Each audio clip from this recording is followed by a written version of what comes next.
নমস্কার, রূপার রান্নাঘরে সবাইকে স্বাগত। তো দেখো, আজ আমি একটা অন্য রেসিপি নিয়ে চলে আসলাম। সেটা হচ্ছে আমের আচার। দেখো, আমগুলো কেটে নিয়েছি আমি।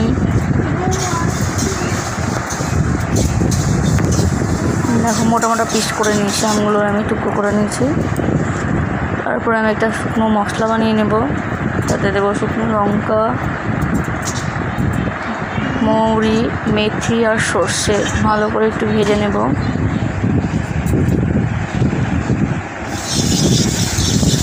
দিয়ে দিয়েছি আমাদের ভেজে নেব, একটু ভেজে নামিয়ে রাখবো। নামিয়ে একটু ঠান্ডা হলে গুঁড়ো করে নেব।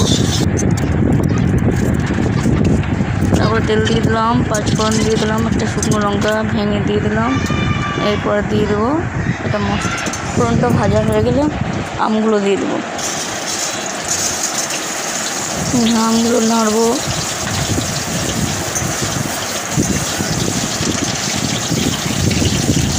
এর মধ্যে দিয়ে দেবো হলুদ ও লবণ। বেশি লবণ না দিলেও চলবে, কারণ যেহেতু মিষ্টি আচার বানাবো এটা আমি। লবণ হলুদ দিয়ে দিয়েছি, সেটা দেখানো হয়নি, অল্প দিলেই হবে। এবার ভালো করে নেড়ে নেবো, একটু ভাজা ভাজা হয়ে যায় সেরকমভাবে নেড়ে নেবো। এর মধ্যে দিয়ে দেবো আমি গুড়।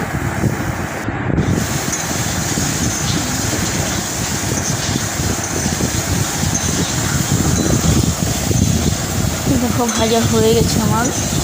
এবার এর মধ্যে গুড় দিয়ে দেবো।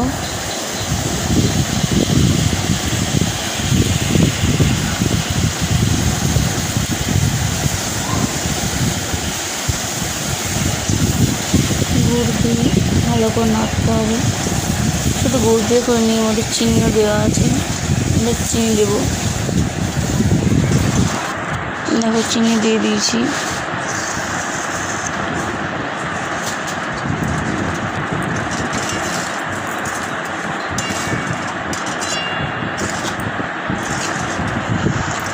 ভালো করে ফুটিয়ে নেব।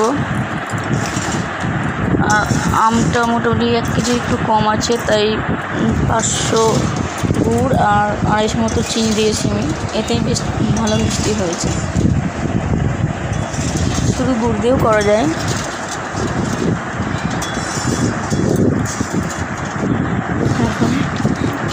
দেখো, আমার আমের আচার হয়ে এসছে।